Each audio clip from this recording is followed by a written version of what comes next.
Okay.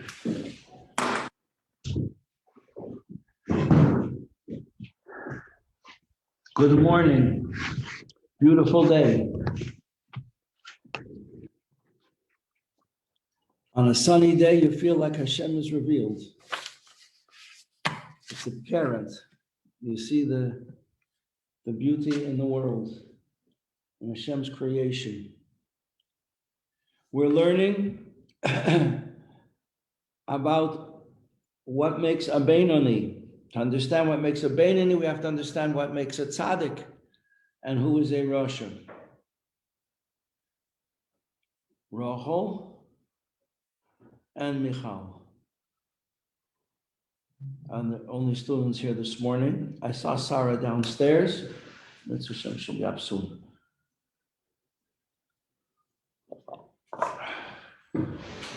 So we have three levels.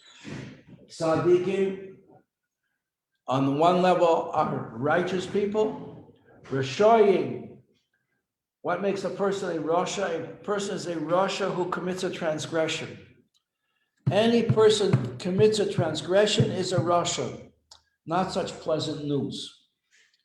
Because that means that most people are in this category, because we all make mistakes. Doesn't mean the person is deliberately evil. He makes a mistake. Officer, I didn't mean it. I thought I was doing the speed limit. Well, I'm sorry to tell you, but you're 10 miles over the limit. This is a 30-mile zone per hour. This is a 25 mile per hour zone, and you were doing 35, 40. And you didn't come to a full stop at the stoplight, at the stop sign. I didn't mean it, officer. And your seatbelt isn't done up. You're breaking all the rules. So a person who's breaking the rules is down here in this category here. The question is, how much? The person who keeps all the rules is completely connected to the one who gives the rules, that's Hashem. He's connected to Hashem, and he doesn't want to be connected to anything else. He only wants to be connected to Hashem. And in this top level of tzaddikim, we have total complete tzaddikim who are very rare, because not just they do a lot of mitzvahs, they have no Yetzer Hara. It says in chapter 1, David HaMelech killed his Yetzer Hara through fasting. Doesn't mean that he never ate. It means he never gave any nourishment to his evil inclination. Killed it. Not just killed it, transformed it and made it into a good inclination. Made it into a Yetzer Tov. Then there are righteous people. They do only Torah and mitzvahs, but they didn't get that far that any negative thing in them became positive. They have no negativity left at all. They're totally positive people. Those are the totally positive, are the complete tzaddikim. The almost totally complete are called tzaddikim v'raloi. They have a little bit of evil inclination left in them, but it's totally out of the picture. It's so minuscule. It's out of the picture. Now it says, now we come to this principle, great principle in the Torah. Everything that God made with an opposite counterpart. So you can learn from everything in the whole world, because everything in the negative has a counterpart in the holy and the positive. So just like we have here on the upper end, the total and completely righteous person, down the lower end, we have the total and complete wicked person. What makes a person a wicked person? If he breaks the rules. Let's get back to the example of the Department of Motor Vehicles. You go through a red light, you could kill somebody. But I didn't mean it. Yeah, but it doesn't help the person who was injured.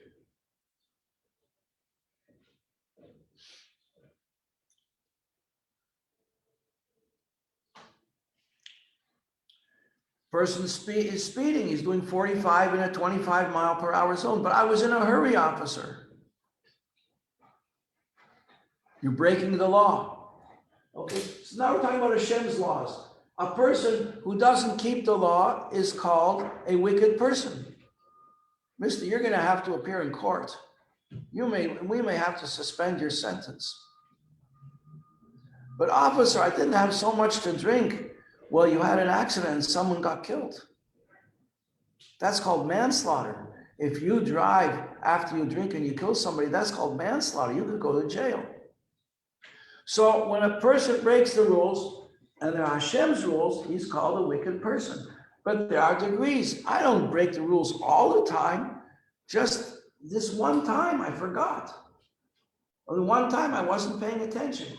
Okay, so you're not a total Rasha, but you have, this person is a Rasha.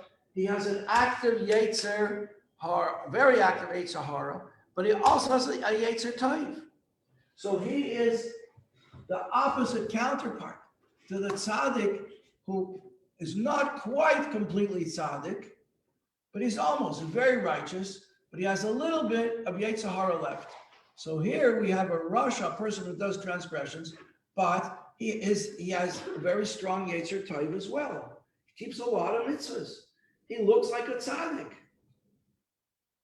But if he breaks a rule, if he doesn't keep all the rules, then he's in this category of a Rasha. You see, but that means everybody's Rasha. Well, almost. Almost. Then there's the Beinoni. So this is the book of the Beinoni. Where does the Beinoni fit in here? We're going to discuss that in the next chapter. Because the Beinoni is not a tzaddik. He still has a very active Yetzer Hara. But he's not a Rasha because he never breaks a rule. So that's the idea of the Beinoni. The Beinoni isn't your average man in the street. The word Beinoni means in between. Chetzi, half, but he's not half good deeds and half bad deeds. A person does a bad deed is a Rasha. That we have to get that straight in our minds. That is how we define what a Rasha is. Danny Hess, welcome. Glad you're here. Glad to be here. That's great. Where's my book? All right. We started chapter 11. Short chapter, but very important. Begins with this great principle of the Torah that everything has a counterpart.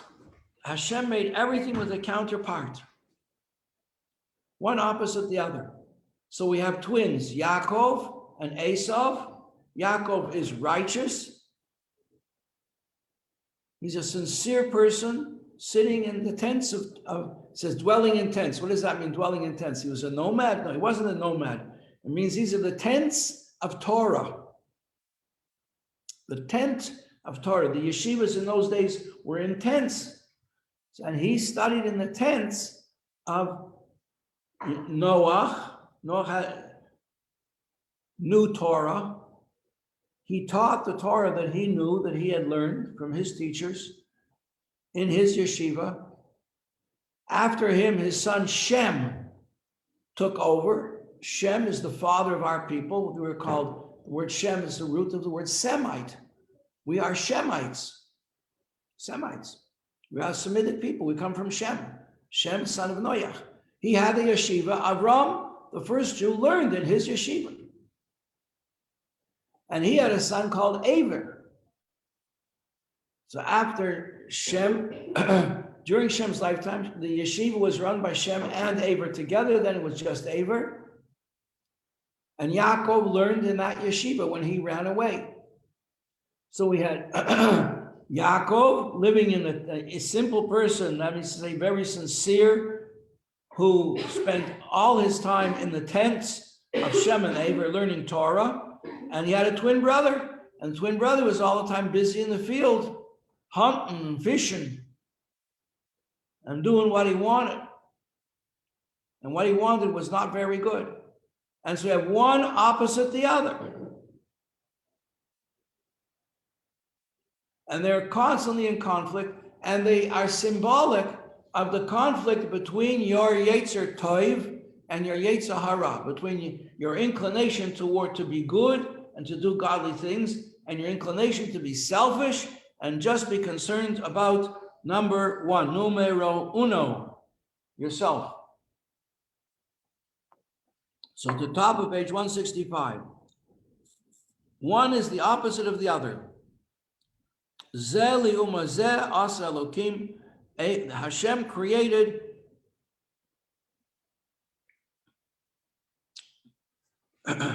counterparts to everything. And we discussed yesterday several stories about things that we could learn from the negative, how we can use them out in the positive.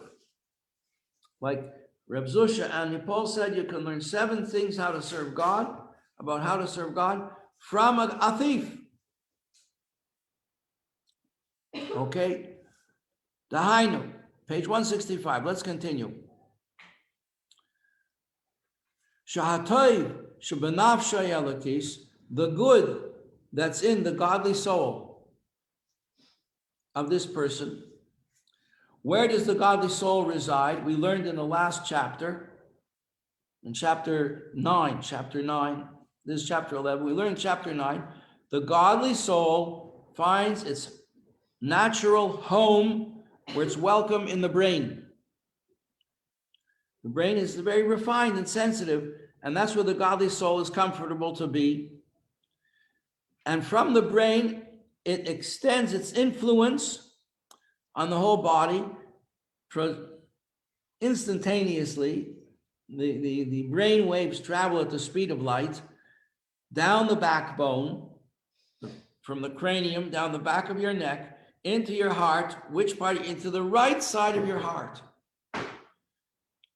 And this influences the blood, which circulates to all the parts of the body. So when the right side of the heart is dominant, the person is very occupied, good morning, Sarah, in carrying out the desires and the orders of the godly soul. So the godly soul comes into the brain, the highest, most sensitive part of the brain, most refined and sensitive is called wisdom, the power, the potential. It's compared to a lightning flash that comes out of nowhere.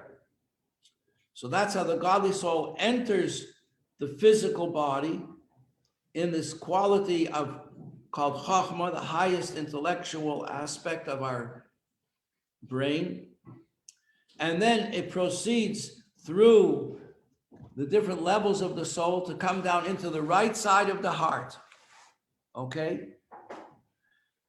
Now, we're talking about a person who is the opposite of the tzaddik who has bad. So this is the bad person who has good. The opposite mirror image, so to speak. So in this person, in the tzaddik who has bad, we say that he's righteous, a very righteous person, but there's a smidgen. You know that word smidgen? Just a little bit of the Yetzer Hara left in his heart, but it's not active. Now we're talking about a person who has a godly soul. Where is the godly soul to be found? It comes into the person in the brain, and from the brain it goes into the right side of the heart, page 165, third paragraph, but it's kafuf. Just like in the tzaddik, the evil is subdued, the evil is inactive, it's out of commission, it's so minuscule that it has no effect. So now in the Rasha, the good aspect of the Rasha is, in the same situation, it is minimized. The goodness is minimized. It's kafuf. That is to say, word kafuf means bent over. Like one of the blessings we say in the morning is that Hashem is zoikev kafufim. We get up in the morning, we're all bent over. He enables us to stand up. Zoikev, that means to stand, to be erect. Kfufim, we're kfufim. So here it says that the Yetzer Tov in this person, the higher level Rasha, it's a good person, basically a very righteous person. But he still has that evil in him that overcomes his goodness. And when it overcomes his goodness, it just drowns it out.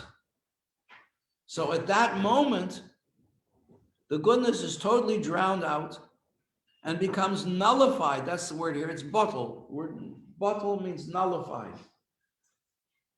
For instance, I'll give you a for instance. You're making a cholent,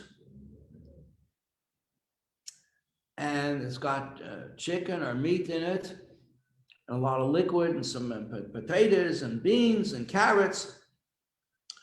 And you make a cup of coffee and a drop, you slip, and the coffee goes flying, and a drop, just one drop, just one little drop, falls into the cholent of milk, of coffee that had milk in it. Uh-oh. Did it fall on a piece of meat? Then that's a big problem. Let's say it didn't fall on a piece of meat, just fell into the soup. What do? Quick, grab it disappears, right? Grab a spoon, stir it in. There's more than 60 times that drop of milk in the soup. So it becomes nullified. That's the word bottle, it becomes bottle, okay? So now in this person here, at the moment that he desires to do something that's wrong, that's against Torah, or he doesn't even desire, he just didn't pay attention. It was an accident. I didn't mean it, officer. Yeah. His Yetzer Tov is bottled to the Yetzer Hara. For instance, I tell my children, don't put anything in your pockets on Shabbos. Don't put anything in your pocket. You're going to use it later. Don't do it. Because what's going to happen, you're going to walk out of the house and you'll be in a hurry. You'll forget to check your pocket. And you're carrying on Shabbos. One of the major transgressions of the Sabbath is to carry an object from one place to another place. Why is that a creative labor? Because that's the basis of our economics. How do people trade with each other? How do they do business? They exchange commodities. So you're carrying. But I didn't mean it. But it's a transgression of one of the 39 major malachas of Shabbos. So at that moment, you didn't do it on purpose. You did it without thinking about it. You weren't paying attention. Oh, you weren't paying attention. So why weren't you watching your speedometer? You know, you're doing 45 in a 25 mile per hour zone. Got to pay attention. Well, at that moment, officer, I was very preoccupied. You know, my wife isn't feeling well. I was preoccupied. I was thinking about it. We got to get home and get her to the doctor's appointment. Listen, mister, that's all. You know, your wife should feel better, but you're not allowed to speed. You're not allowed to speed. And so at that moment that the person speeds, or at that moment that the person walks out with the handkerchief in his coat pocket because he forgot that he stuffed it in there instead of putting it in the wastebasket, it's breaking Shabbos. And it's to say the godly soul is nullified at that moment. There's even the comparison. You say it's not such a serious thing. Yeah, but why did it happen? Would a person stick his hand in fire? No, because you're alert. So that means at this moment, you're not alert. And when you're not alert, you do something wrong. At that moment, says the Yetzer Hara in the left side of your heart, I got you. Now I'm running the show, you see? So at that moment, the Yetzer Tov is bottled. That is to say, it's nullified. The Yetzer Hara, which comes from Klippa, is in the left side of the heart, and it's dominant at that moment. And this is what the prophet said to Rivka. Rivka is the mother of the Jewish people. The wife of Yitzchak. She couldn't have children for 20 years. 10 years she was very young. But then for 10 more years she was barren. And finally, through strength of her prayers and the prayers of her husband, she became pregnant, and it was very painful, a very difficult pregnancy, very difficult. It was so difficult, she just didn't know how she was going to bear it. So what did she do? She went to the Rebbe. The Rebbe was, I told you already, Shem. Good morning, Tom. Shem was the Rebbe, and she asked him, he was a prophet. And she said, what's going on? He said, you have two nations in your womb, and they are in conflict, and they will remain in conflict forever until Moshiach comes. And when one is up, the other is down. And when the one who is down recovers, and he'll be up, then the first one is down. And so we have Yaakov and Esav, the great principles symbolizing the conflict of the good inclination and the bad inclination. And this is what we're learning about here, that when a person does a transgression, he's called a Rasha. And the bad inclination at that moment is predominant. And the good inclination is nullified, is bottled. So that's why he's called a Rasha. V'toivloi, because he has toiv, because he still has a good inclination. It's still there. It's still struggling. Clear. Is that clear? Sarah? Turn it over. Turn over a new leaf. Thank you.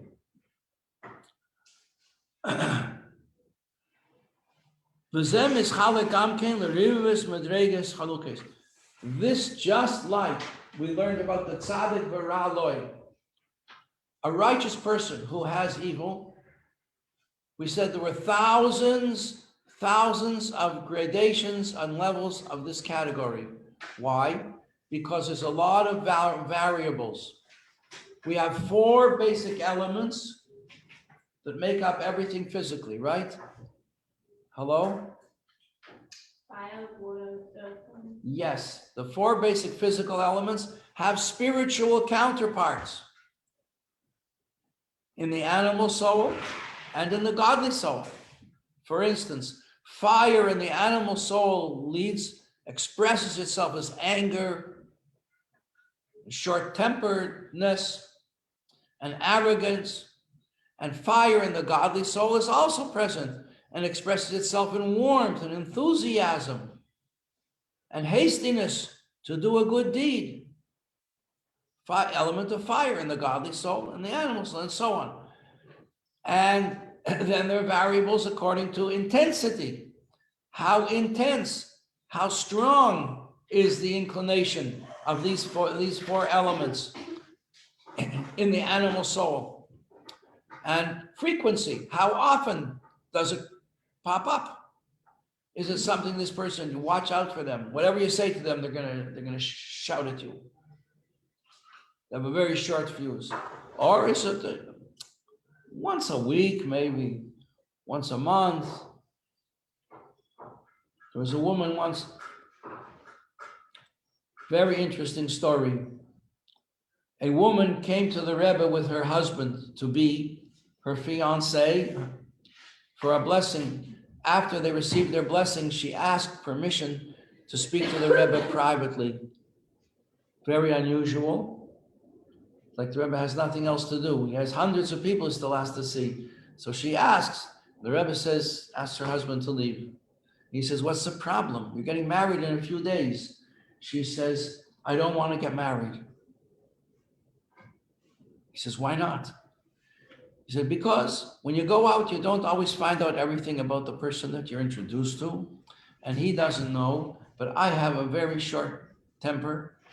And he's going to find out that I'm not a nice person, that I'm a shrew, I'm always angry, and he'll give me a divorce. He'll see he can't live with me, he's going to divorce me, and I don't want to be a divorced person. I'd rather not marry than get divorced. And the Rebbe said to her, what you need to learn, you shouldn't be upset, you shouldn't be anxious about this. You will learn patience from your children. You're going to have children and you'll learn patience from them. In the meantime, you should try to get a job as a volunteer in a hospital, and if possible, in the children's ward, newborns and young children, and that will help you to develop patience. And he gave her a bracha, and they got married. And she did what the Rebbe said, but she didn't have children. No children came along. The Rebbe said she was going to have children. So they went to the doctors who deal with these problems, and the doctor said, listen, young lady, I have not good news for you. Your womb is not developed. You have an immature womb of a young girl, like before she becomes a woman. You cannot have children. You're not going to be able to have children ever. She was devastated. Her husband said, don't worry, we'll go to another doctor. Get a second opinion. They got a second opinion, a third opinion. All the doctors agreed. So then they wrote to the Rebbe. The Rebbe said, they're going to have children. They wrote to the Rebbe. And the Rebbe said, don't worry. I don't take back what I said. And this is what's going to be. It'll be fine. Time passed, a few more months. She gets these excruciating pains in her ankle. Doesn't know what's causing it. And they go to the doctor, and the doctor tells her she's pregnant. She's pregnant. She had a healthy child. Her name is Weiss.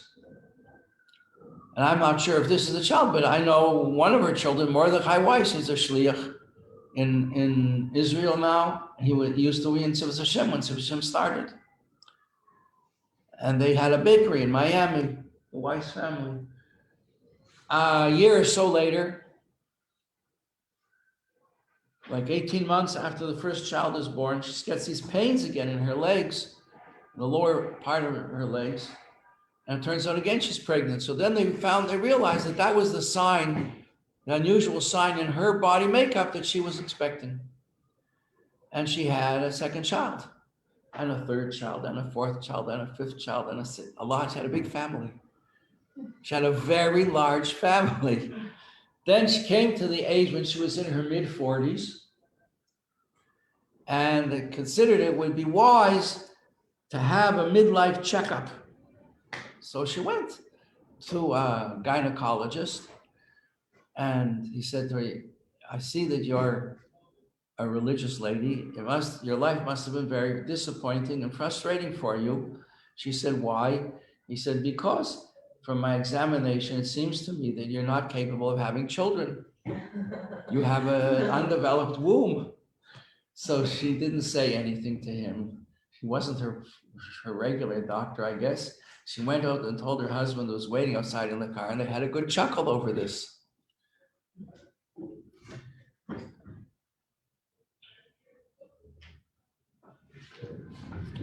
Anyway, I forget what was the connection, why I told you that story. It'll maybe pop back into my mind. Okay, now, we're talking about the Rasha, V'toivloi, that there are so many different levels depending on all the variable factors of the intensity and the frequency with which the Yetzer Hara gets the better over the Yetzer Tov, and not just frequency, but then there's the quantity, like you have 4 elements. How many of these elements are active in the person's Yetzer Hara? And to what degree? Is it one element from time to time and another element very often? Like a person is very careful not to talk too much. The element of air, very careful, doesn't ever say Lashon Hara. But on the other hand, loves to overeat. So the element of water is very dominant. The element of air is basically under control, but sometimes speaks Lashon Hara. So you see, how many of the elements are active in this person's life, and to what degree, at what intensity are they active? And this leads to tens and hundreds of thousands of different levels of this category, which is a Rasha, a person who does transgressions, unfortunately, but not necessarily frequently, could be infrequently. And they could be little transgressions, not big ones like we're going to learn. Like at the bottom of the page there, he says, and the difference between these levels is kamos. Kamos means the quantity. How many different levels of transgression are there? How many different types of transgression does this person succumb to? The echos and the quality. The quality is the intensity and the nature of the transgression itself, and the amount of pleasure and satisfaction the person might get from it. And depends on the bittul, the kafifa of the toiv, to what extent is the yetzer toiv overcome? To what extent does the yetzer hara overcome the yetzer toiv? To what percentage and in what frequency? Let's turn the page again to page 166, moving right along. Yeshmi, when he starts to analyze these levels, Yeshmi, there's a person, Shakfifa v'abitul etzlei matmazer, in certain people, the extent to which the Yetzer Hara overcomes the Yetzer Tov is minimal, very, very seldom. Vav kamzeis eina besmidus, it's not regular. V'lei tadir, it's not a constantly recurring thing. At frequent intervals, prokim krevim ella, third Hebrew lines on the page 166. Elitim rechoikim, at distant intervals, could be months apart, could be years apart. The person's really in control of his life. Misgaber hara, but sometimes the evil inclination grabs fools the person, tricks the person, overcomes the Yetzer Tov.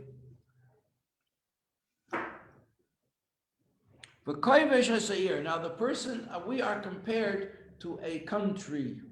Every person is like a whole country. In the old days, they didn't have countries. They had cities. So in what we call a country today, you have different cities who are at war with each other. Like in Italy of old, 500-600 years ago, Florence was at war with Venice. In Greece, ancient Greece, Sparta was at war with Athens. Each city was like a country. So a person is called a small city, is to say like a country. So, as we said in chapter 9, the Yetzer Tov, the Yetzer Hara are like two kings fighting for control of the country, which is you, called the small Ir Katana, the small city state, if you will.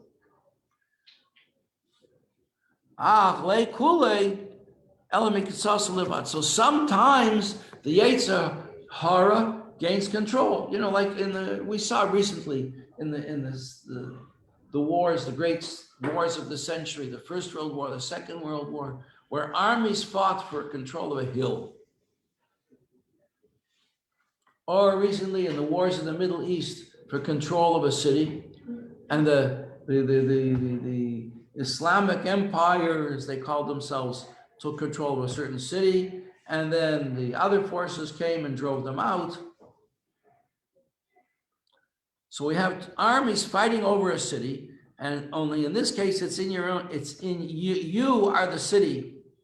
And the forces fighting for control are the Yetzer Tov and the Yetzer Hara, the good inclination and the bad inclination. And sometimes in this category we're talking about, which is where the evil inclination tends to become dominant, and it conquers the city, but some of the city, maybe just a neighborhood, maybe just a street, maybe just a few houses. It doesn't conquer the whole city. But insofar as that area is conquered, the people who live there have to listen to the rules. Like we saw in the Middle East, when the Islamic empires, they called themselves the Caliphate, took over, people had to dress according to the rules. If they didn't, they could be arrested. The people who were living there were either killed or actually sold as slaves. Women and girls were given to the soldiers, and so on. So when the Yetzer Hara conquers the city, in this person's case, he is b'toivla, he has a strong Yetzer Tov. So the Yetzer Hara can only conquer a little bit of the city, not all of it, but that area that he conquers becomes subjected to its influence, and that part of the person's character is conquered. You could imagine saying, your heart is conquered territory, my friend. Your heart is conquered territory. And therefore, because your heart is now listening to the dictates and the urgings of the left side, of the evil inclination, and that causes you to behave like a disciple of the evil inclination, and to be such a faithful and loyal disciple carrying out its orders, that you become a chariot to the evil of the Yetzer Hara. Ulavush, and the garments of your soul, which are the way you think and the way you speak and the way you move and the way you behave, these garments become garments lislabish by, that the Yetzer Hara can be enclosed in them and can use them and express itself through them. But maybe not all of them, maybe only one of them. We have thought, we have action, we have speech. Ella, maybe the Yetzer Hara can only get control, like I said, only of a few houses on the street, of maybe only one of the 3 garments that your soul has available. Then that garment becomes a garment of the Yetzer Hara, becomes a chariot to the promptings of the Yetzer Hara, of the evil inclination. Page 167. Dahainu, Obamaisa Levad, whether we're talking about action that sometimes the person would do a transgression and he'd go out of the house with a tissue in his pocket on Shabbos and forgot. Oh, I didn't mean to do that. Why did I do that?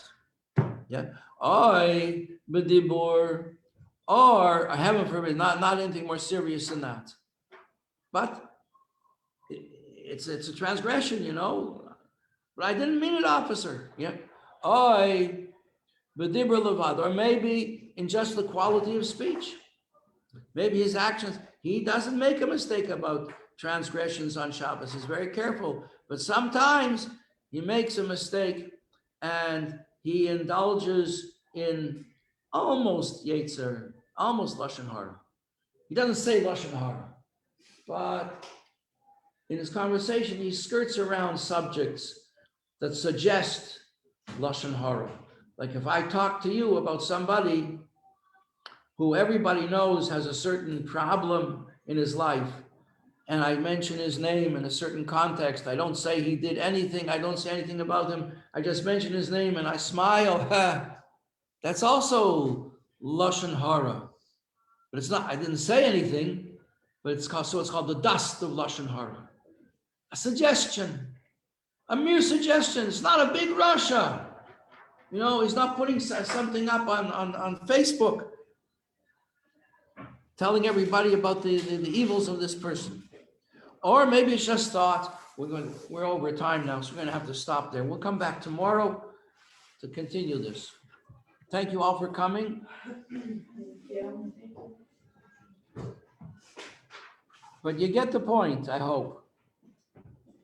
That the one is opposite the other, just like in the realms of the tzaddik, we have the tzaddik who has a little bit of ra left over. So here we have a person who basically does make mistakes, but the toiv is very, very strong. It's not all the time.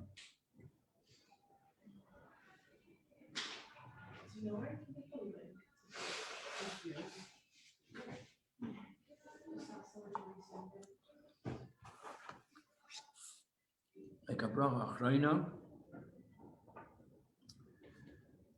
Baruch atah Adonai melech haolam.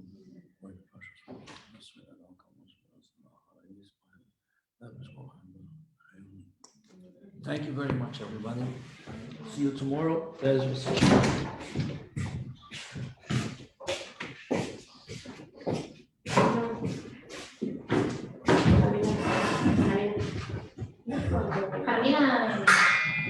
guy. You just said it like that. Oh. נכון.